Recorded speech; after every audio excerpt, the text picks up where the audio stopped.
All right, hello everyone. We're back here with Mango, and he's agreed to tell us some more stories because by popular demand, everybody wants to hear more about Mango. So he said he remembered some stories from his past. He's going to share them with us. So thanks a lot, Mango. Go ahead and tell us what you have to say. Well, first of all, I'd like to thank you, Mark, and all your viewers for the interest. I said of all things, just going through life, but a lot of interest, a lot of great comments from everybody. So I certainly appreciate that, all positive too. So.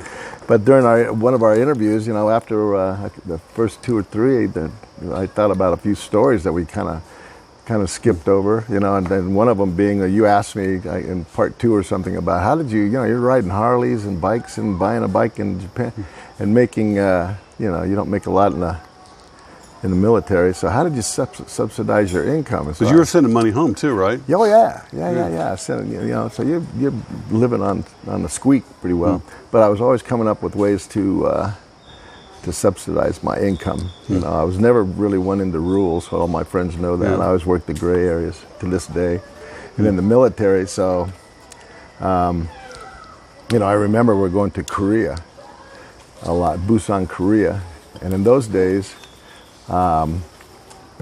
Everybody had a camera. All the sailors, it's like a prerequisite. You had to buy a Pentax or a Canon, even though you didn't, that's just the thing to have. So they go to PX and buy a camera. Well, some used them and some didn't. And I happened upon this bar, boarding house place, and I used to go downstairs. It was a sailors hang out and that with music and what have you. And I met the DJ at the time, and his name was Jung. And got to be good friends with Jung, so much so that I got to hang out in the DJ booth and pick out music and that. The girls love it when you're up at the DJ booth. Yeah, it was great fun. And this is actually a picture of Jung and me. I was 6 foot and all of 170 pounds. Now you're the one on the tall, skinny kid. That's you? Wow. Oh yeah, can you believe that? That was, what's it say on the back, 1974. That's the year I graduated high school. Yeah, Busan, Korea.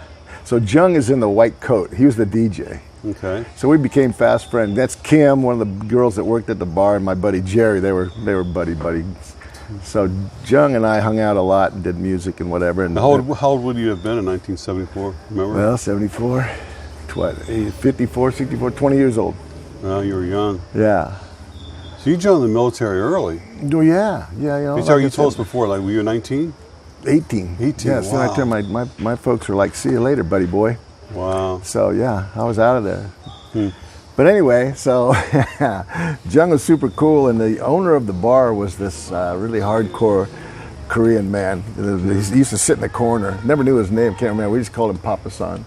And anyway, Papa-san would sit in the corner, always stern. He had his little dark Buddy Holly black rimmed glasses in his suit and just watch over everybody. And I've had a couple pops one night and went up and introduced myself, and we became friends and talking, and he was a mover and a shaker, so he knew all these guys had these Pentax cameras, so he's in a black market. So he told me that any guy you get in there that'll sell me his camera, Canon, Pentax, all these fancy, he says, I'll do a little tradio with you. You can stay here and eat for free and drink for free, and you keep bringing me these cameras, right? So I get guys, the first thing that goes when these sailors run out of money is a camera. Yeah. So how much was a camera back then? I couldn't even tell you. 100 bucks. Still a lot of money back then. Yeah, well, they were this is just like Chris had without the long lens, but still a really nice. That's like that probably 25% of your monthly income. Oh yeah, right? But these guys didn't care. A lot of them were single, so they didn't have any money. All they did was spend their money on booze and girls and cameras. Did they buy like nice watches too? Like that was. Yeah, but all I can remember is everybody had a camera. So I was moving. I bring in these guys in. They sell their camera to Papa-san for a little bit of money. I got to stay there. The shore patrol would come in at closing time and clear the bar out. Everybody go home. What time was that? 1 o'clock, whatever it was. There was a time frame, but you had to be either in a hotel room and take your girlie and get out of here, or go back to the ship. So Papa-san would hide me. Because they all lived there, also his family and that. So they'd hide me behind the bar. The shore patrol would come in, clean the place out, and then shut the front doors. And then, the chickens come back out of the coop, and then we ate, and everybody was still there. The girls or whatever was there, they're all family and what have you, hanging out at the bar. And they'd make all this food, and we would eat. And that's why I learned about kimchi. Oh my God, they gave me kimchi the first time, and it was the hottest thing I'd ever had, and they thought that was so funny. This little Now, white explain kid. what kimchi is for those that don't know. Kimchi is fermented cabbage that's in vinegar and a bunch of different spices, and it's actually really good. Lynn loves it, but it's a non-spicy kind. But in Korea, it has to be hot to be good, according to them. And man, oh man, they turned me loose, and they thought this was so funny that I just couldn't get enough water or whatever. But anyway, Papa San and I had the business going, and at one point in time, I ended up with a reel-to-reel player, a little 8mm reel-to-reel player, and so I took that back to the ship. You mean movie projector? Or? Yeah, movie Okay, projector. okay. Yeah, back in the day, and I found, and I can't tell you where I got them, but somehow I ended up with a old Linda Lovelace loop. Oh yeah, black I've and heard white. of- you Yeah, know? I don't know. For those of you who don't know Linda Lovelace, she had a talent of being able to swallow a dill pickle almost whole, and made a lot of money off of that. So we got this Linda Lovelace loop. It was about 15 minutes long, and on the back of the ship, the fantail, my shop was back there, and the tire shop was back there. So we had a night shift. And during the night shift, I thought, well, you know what? Look at here, the tire shop's closed during the nighttime, and my little camel buddy, troublemaker Joey, was in the shop next door. So I said, here's what we'll do. I'll show the loop, Linda Lovelace loop in the tire shop. You lock us in. We could pack in, 12, 13 guys stuffed in this tire shop, and I'll show a loop at $1 a head, and then I'll call you when we're done, and then you make sure the master at arms, shipboard police not around, open the door, the hatch, and then there's another hatch in the deck right there, and these guys would come out of the tire shop and go downstairs and just kind of dissipate throughout the ship. The chapel was down there, and a head was down there. Anyway, so this got to be the great thing. So we had 3 shows a night, making 12, 13 bucks a show, 15 minutes, Wow. call that, doing shifts. So after the first week, we thought, phew, this is a great deal. This is awesome. Well, it got very popular. You're on a ship of 3,000 guys, and the word travels. It's like Filipinas at a, Olympia party. But anyway, we decided we had to be very careful with it because you get in big trouble doing that kind of stuff if you got caught. And I remember we thought we were doing so well and so fancy, and then one night I was working, and it was in between showtimes or whatever. Joey, I think, was in it. Showtimes. Yeah, and this kid comes down, walks down to the fantail. My shop's there. You have to walk past my shop, and then my shop, the fantail's just back there past the tire shop. And here comes this kid in his mess deck. He's a baker down in the mess decks, right? Midships. Yeah. And he's decking the fantail with his white little outfit on, bakery outfit, and he's wandering through the thing, and it's like fucking 2 o'clock in the morning. I see this guy, and I know. And I walk by, I say, hey, bud, can I help you? And he goes, yeah. You know where they're showing the dirty movies? And I go, oh, God, no. No, this has gone too far. So I told my little partner in crime, dude, after tonight, that's it. We're going to sell the projector, and we're out of business because if we get caught doing this. So we had a good run at it. Like I said, we always had something going on. So what would they have done to you if they caught you? What's well, I don't. I mean, it doesn't sound like that serious of a crime. No, but I mean, but they don't, because one thing leads to another, and they don't want you even starting anything. Because it's such a close. yeah. One guy said, "Well, look what Mango did. Let's do this and let's do that." So Oh, right. they're Yeah, gonna yeah. stomp on the bug before it gets out to bite everybody. Right. So anyway, that was a funny time to supplement my income. I did a lot of stuff like that. And that little Joey, he was always my partner in crime. And probably, I think the last funny story, I mean, I could go on, but the last really funny story is when we went to Karachi, Pakistan.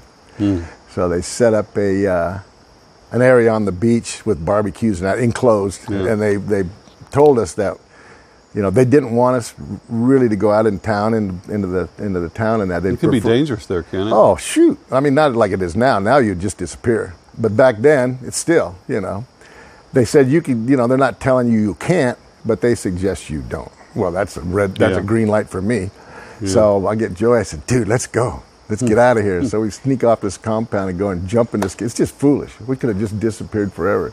Jump in this little Pakistani cab with these 2 guys in the front and said, hey, we want to go ride a camel. So I go, okay, man. So and Pakistan, it was amazing to me because it was never changed, and it seemed like 2,000 years. We're riding down the dirt roads and. What year was this approximately?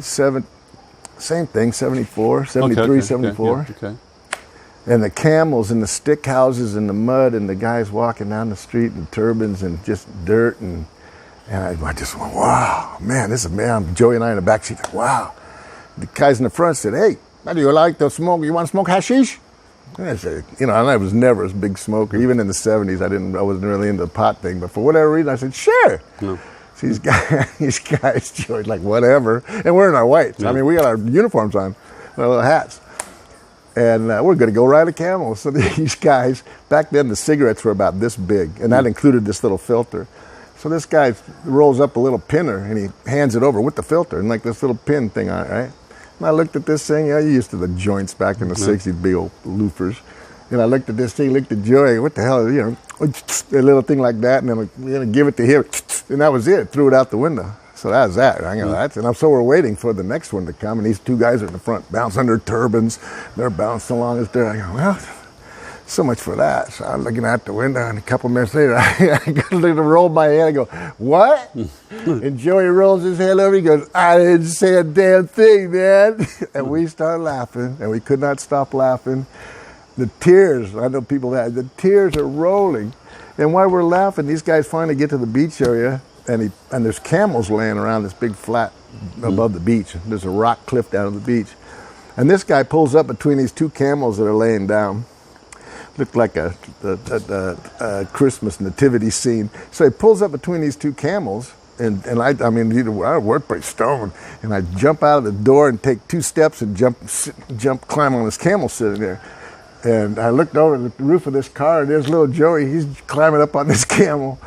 Yeah, I said, I don't know if you've ever got up on a camel, but they get up halfway from the rear, and then the front, and then the rear, back and forth, and your chonies are on the thing coming up, and then like this, and then finally you're up in the air.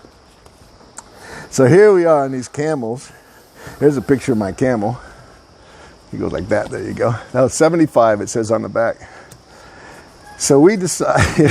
And what was the camel's name? Are you kidding me? I couldn't remember my own name at that point. We were hiding a kite. So anyway, these guys take us down to the beach, down this rock. I mean, it was a rock cliff down the beach. And this camel kept swinging around trying to nip my knee. And like I said, we were hiding a kite. And the rock path to the beach area. This is a picture of me going down the rock hill, hanging on for dear life. Right? Got a leg in the air, tally-ho in it. So we get down to the beach, and of course we think we're so funny, and we're giggling like little schoolgirls. And so we decide we want to pose. The sun's going down. We're going to pose, doing the Lawrence Olivier, Lawrence Arabia poses and stuff. So this is us on the thing doing our look out to the sea on our camels, like Lawrence of Arabia. So that was a really fun trip. You guys must have really stood out. I mean, the only 2 Americans, in uniform. And oh no! Like I said, there was nobody else that would brave going off the, out of the safe like zone. The local people just staring at you, guys watching you. Yeah, well, they were friendly. They're really friendly. I wouldn't go do it now. Yeah. But look at my camel tender. He was a picture in himself. I would love to have a close up of him and his attire and that. Mm. Yeah, it was a crazy time. Just another thing we got away with, and it could have ended up really nasty, but we made it back to the compound, and got back inside, and they had hamburgers and everything going over there about 50, 60 yards away, and we were so high we sat at this table, and the master and I was walking around, and we were so hungry and so thirsty, and we were so paranoid that we were going to get busted that we sat at this table for probably half an hour trying to get each other, hey man, I'll give you $5. Go get me a hamburger, please. So that was a good time. That was a funny time. Now, on the ship back then, there was no drug testing. When, of course, that era, though, everybody was smoking pot. Was there a lot of that on the ship? No, none at all. No. You would be foolish. No. Because we didn't have time. When you're out there, when you're in port, working. Yeah, when you're in port, but they put the fear of God in you too. If you get busted, when you walk around the ship and you walk past the brig, and the brig was down 3 decks from the, and you walk past a specific hatch, and down there, and you could hear the Marines that that were in charge of the brig were not nice guys. And if you had to go to the brig, they're going to take out their vengeance on the dumbass sailor for whatever you did. And when you walk by, you could hear guys crying and grinding. It sounded like it was horrible. Wow. And so, like the dungeon. Oh yeah. And so the last thing you wanted to do is go to captain's mess for anything, showing porn films or smoking pot, and you'd end up down that hole. So you're very aware of But there's always somebody down there for something. Oh yeah, there's dumbasses everywhere. These guys. Did you ever know anybody got sent down there? No, but they marched them when they had to go to chow. Yeah. They would make them line up and hold each other's side belt loops on and then in a chain like a little conga line, with their head down in t-shirts and dungarees, and they marched them to chow. And so they had to go down and then the Marines would holler, "Gangway," or whatever they said, prisoners or like scumbags coming down the thing, and everybody had to get out of the way, and they had to walk through. They made them, they made a spectacle. So they brought them up to eat. Oh yeah, you had to go to the mess deck, which kind of was humiliating for Absolutely. them. They made you look like garbage, and these poor kids, man. But for doing stupid shit. Yeah. But they got in line to go to the mess decks, and they got to go to the front of the line and this and that, and go down there, and their heads down like that, and the Marines just reaming their butts at every. How long would they keep them down there? Any idea? Depends on what you got, what you did. Yeah. Some guys did really bad stuff, and they just disappeared. I caught a kid one time, because I worked on the upstairs and in the fantail a lot, and we're doing an unwrap. So they're unloading from another ship aircraft parts, right? And when you bring them down, on the flight deck, and then you have to take them down and then store them. You take them down to the elevator, take them to the hangar deck, and then get to the disbursement area. And then these sailors had to take the parts and go put them down the parts rooms below decks. Yeah. Well, this kid's deciding, I'm not doing that shit. This shit's heavy. So what he's doing is walking, he'd take a nose gear hook or some, nose gear, huge pieces and that, and then look around and go throw it over the back of the ship. Oh. Right? And he'd been doing this for a while. Oh. So he's throwing millions of dollars in aircraft parts over the back of the ship so he doesn't have to carry them downstairs. And I walked back there one afternoon or one morning, whatever time it was, to take a leak, and I look over, and right behind the test cell where they test the jet aircraft engines, you put the engine on the fantail and light it off and blow it back and test it. And they had a test cell with guys, big heavy metal box that guys would sit in and watch while they lit these jets off. And behind it was just a little walk around area. And he figured out he could walk back there and nobody could see him. And he's tossing all these aircraft parts over the side. Well, I've never been a rat in my life, but this pissed me off. So I went and I turned his ass in. Showing porn movies one thing, but throwing millions over the side. So he's sabotaging the whole. Well, the whole military. thing. Yeah, that goes right down the line. That's guys' lives on the line because you don't have parts to take care of, and we're in the middle of shit. Yeah. What if something breaks? You need that part. There you go. So anyway, that kid disappeared. He didn't get to go below decks. They heloed him off and never saw him again. He went back to civilian life, jail probably. But crazy stuff that went on the boat. A lot of kids jumping over the side. These girls. I can put it together. Yeah. Okay, keep going. Okay. Yeah. And so, dear John, you let her know they would jump over the side. Yeah. Oh no. Yeah. You get a young kid, 18 years old, and a lot of them are not very well educated and what have you. These poor kids. They're really kids. Yeah. And mom would send a letter, girlfriend, hey, you know what, Jimmy, Bobby's living next door now, and he's looking pretty good, and I got to say, see you later, break these kids' hearts. And when you're going through a lot out there, being out to sea for so long, these kids, man, one kid, the elevator was up, and he took his shoes off and his pants off because they found him there. He was putting his shoes down and on top of his folded up pants, and the Sea of Japan, I think it was Sea of Japan. Anyway, really cold, and just over the side he went. Sometime during the night, we never saw. They found his pants and his shoes. Stuff like that, and it's a slow death too. It's like a long time to die out there in the cold water. Well, not really. They said it probably less than 2 minutes because the water was so cold. Oh. And there's sea snake. There was everything. We would roll along, and you'd see the sea snakes, huge sea snakes, hit the side of the ship. Just really? Boom, strike the side of the ship. Yeah, I was like, oh man. I've seen sea snakes before in like Bali. They weren't very aggressive at all. These were aggressive. They were hitting the side of the ship. I said, really? My God, we never want to fall, into this water. And I remember, we might have been parked someplace in a bay when that happened, but I definitely remember sea snakes hitting the side of that metal ship, thinking, I never want to fall in this water. But yeah, on the positive side, though, in transit, we would hang out the anchor chain holes in the front of the ship, go up in the folksam and climb, and you could see the huge anchor chain links. I've seen them, they're huge. And crawl up and poke out the hole while the ship's in transit. Man, you talk about the front of the Titanic. You're hanging out this hole, and you look down at the ship cutting through the water, and of course, everybody that's been out to sea see the dolphin. They ride the waves, you know. And the dolphin, you sit there I would sit there for an hour and watch the dolphins surf and ride the front of the ship and that. Were you free to go anywhere on the ship you wanted? Like, if you had some free time, can you just like explore? Yeah, you didn't go to the officers' quarters. You had the officers' stuff and private places, but pretty much the whole ship you could go to. You know, you could get lost. You know, easy peasy. You know, after 4 years. Must have taken a while, some time to learn your way around the ship. Oh God, I was constant. The first year or first 6 months, I didn't know the front from the back. I was upside down. They didn't give you like a tour orientation or anything like that? Or? No, man. You're a sailor, dude. Get used to it. Learn by your mistakes. So you're wandering out of the ship, say, "What the hell am I?" You ask, and then you ask, hey, you ask another sailor, "Where am I at?" You know, and if the old sea dogs are like, "Dude, you don't know where you're at? You need to figure it out." Bye. You wander around. But you learn, and then after a while, you always knew the up from the down. So just go up until you hit the flight deck or the hangar deck, or go down. Go down until you hit the mess decks, and that's the middle of the ship. You know, there's 2 or 3 mess decks all sprinkled about.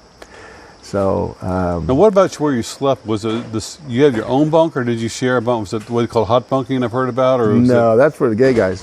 The hot bunking. Yeah, that was that in submarines, right? Yeah, no, I don't know what hot bunking. They've stacked us in there. Here, I found this one. They stacked us 4 high in a 2 foot by 6 foot bunk, and of course I was 6'1", 6'2" at the time.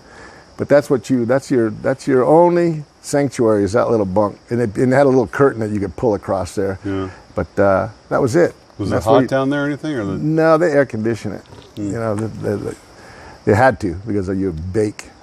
But yeah, that's where I lived for a long, long time. I switched berthing areas, I think, a couple different times because I went from a squadron to IMA, which is intermediate maintenance. And but for the most part, it all looks just like that. Stacked for. There's no privacy, you know. The guy farts two racks away, and you know. But you're at 9%. If you're there, you're sleeping. So.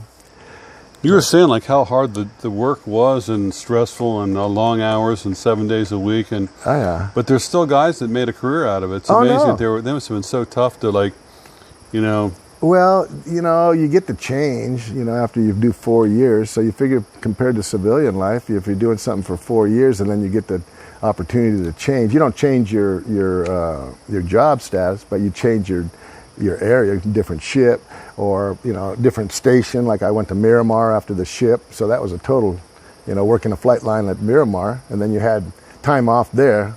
It's different. Sea life is different than land life. Land life, you can have a little taste of civilian life and goof off and chase the girls or whatever. On the ship, but you had to be in for a certain amount of time before you got that assignment. Well, yeah, 4 years. 4 years. Yeah. Oh, in my case. I was supposed to, you count, when you get close to the end of the time to get off the boat, you're counting the days. And when you get up to a month, you're counting the minutes to get off the boat. And I got to a couple, 3 months before I was due to transfer. And of course, then I get a message saying, you know, here's the deal. We're not going to send you home because you're too close to the end of your the UA or whatever. And so we're just going to keep you. Oh, no, hell no. Because, you know, you got to get off of this. This is like being in prison. You know, for me, for a lot of guys, you know, it's all personal, but I was ready to go home. I've been through all the crap, and I was just in Bruce, you know, and I needed to go back to the States. So they gave me. Yeah, Bruce again was your friend that got killed, right? Yeah, that went down in the mail plane. So I was way more than ready to go home, and they gave you an option. Well, here's the deal: we'll send you home if you re-enlist for another 4 years. God, that's a long time. Well, yeah, they play you. They know, they know how bad you want to go home. And then they top it off. We'll give you $2,000, which was a ton of money for a kid. Then, We'll give you $2,000 and choice of wherever you want to go. Just signs the papers. Signs the papers, old man. And I thought, oh shoot, okay. And there again, I'm going to exert my my privileges, and so my buddy said, just write back and say you want to go to Concord Naval Weapons Station. And here I am back at the same, trying to get back to Concord. And he says, if I don't get that, then tell them to stuff it. So I told him, like, okay, so I request, especially request, Concord Naval, or else, you know, type of thing. Oh man, they shot back a memo and says, here, smart ass, you have a choice of Beeville, Texas, or Miramar, San Diego, or you can stuff it.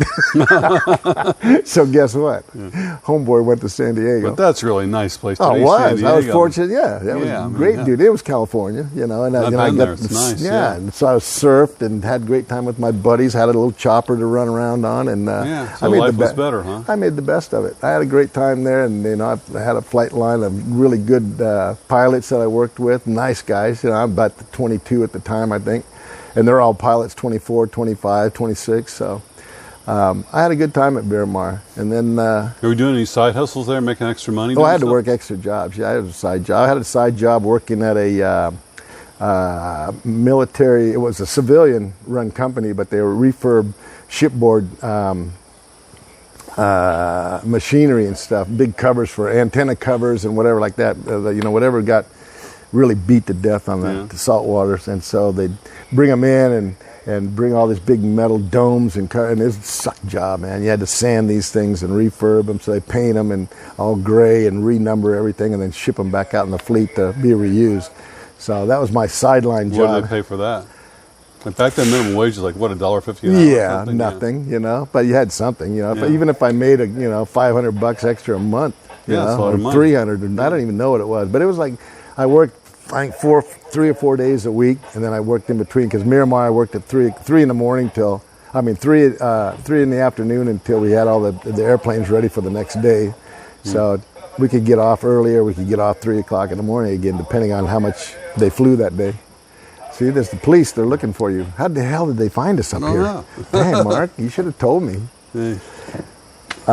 So Miramar was fun. We worked and I did sideline jobs there, and then and surfed and rode my little chopper around, and then after that. Did you live on base or you have an apartment? No, there's no way. I'd never live on base. I lived on base one time in my entire military short career of 8 years, and it was in where were we? In Washington when I went to A school in Woodby Island, Washington. And so I went there, and that was from A school, and I was still fresh. And I got in this barracks, and oh my, there's no way. These guys, you know, you got a huge line of racks, two bunk beds in that, you know, 80 guys, whatever. I don't even remember, just a row. And these guys are, you know, kids, and they're playing frisbee all night long and yucking, and I tried to sleep one night, and I said, there's no way, man. I spent, I don't know, less than a week in the barracks. And in my low income, I went and found a little cabin in the woods for $60 a month. Oh, wow. And it was a little tiny cabin. Like if you put your glass of water on the side of the bed and you woke up the next morning, it was frozen. You know, I was a little lean-to off of this shack made of wood, but I loved it because I was on my own. I could do what I want, go to work, come home, and that's probably, look at this fly driving me nuts. So yeah, we got through it, and then Miramar was over with, and that was it. I said, you know, it's...